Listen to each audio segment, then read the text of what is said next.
앞서 보신 것처럼 경찰이 이 압수한 노상원 전 정보사령관 수첩 내용 일부를 언론에 공개했습니다.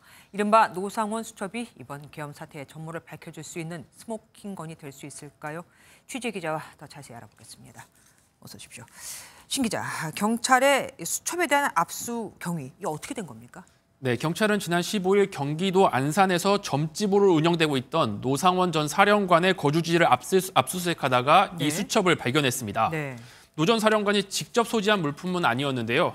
이 수첩의 크기는 제 손바닥보다 조금 작았다고 합니다. 수첩에 여러 단어를 적어놨다고 하던데 어떻게 적혀 있었습니까? 네, 수첩 60에서 70페이지 정도에 걸쳐 여러 가지 단어들이 적혀 있었는데요. 네. 소위 말하는 일감지처럼 빽빽하게 적혀 있었던 건 아니고요. 네네. 방금 리포트에서 보셨던 것처럼 정치인, 언론인, 수거, 국회 봉쇄 이런 단어들이 산발적으로 명시되어 있었습니다. 근데 지금 방금 말씀하신 그 표현들이 심상치가 않아요. 사람을 대상으로 한 말인데 수거, 처리, 어떻게 이렇게 표현을 하죠?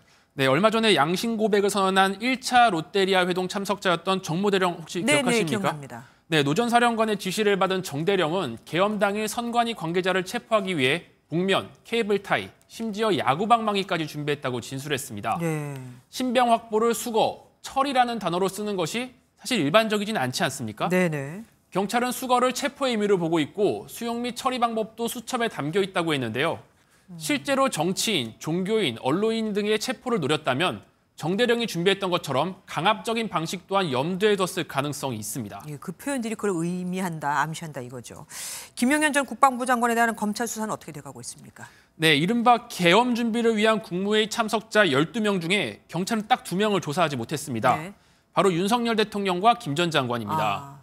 경찰은 검찰이 신병을 확보 중인 김 전 장관에 대한 조사 협조를 요청했지만 검찰이 이를 거부해 체포영장을 신청했다고 밝혔습니다. 다만 공수처를 통해 청구한 체포영장이 법원에서 기각됐다고 전했는데요. 네. 검찰은 경찰의 수사 협조 요청을 거부한 적이 없다고 밝힌 가운데 오늘 오후 경찰은 김 전 장관 조사를 시도했습니다. 네.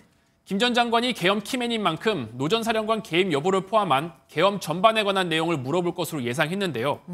하지만 김 전 장관은 특수단 접견 조사는 물론 변호인을 통한 서면 질의도 거부했습니다. 그러니까 검찰에서는 조사를 하십시오 했는데 지금 김 전 장관이 거부한 겁니다. 윤 대통령 2차 소환 요구 사실상 거부된 거잖아요. 앞으로 어떻게 될까요? 네, 일단 경찰 특수단 수사를 이끄는 우종수 국가본부장은 강제 수사 가능성을 언급했습니다. 만약에 25일까지 출석 안 하면 체포영장 청구하시겠죠? 공수처와 저희와 조율을 한다면 적극적인 의사를 개진할 예정입니다. 윤 대통령이 현직 대통령이고 아직 변호인단을 꾸리지 않은 점 등이 고려되면서 한두 차례 더 소환 요구를 할 수 있다는 전망이 나오고 있습니다. 아직은 좀 더 기회가 있다. 예, 지금까지 신재우 기자와 함께했습니다. 고맙습니다.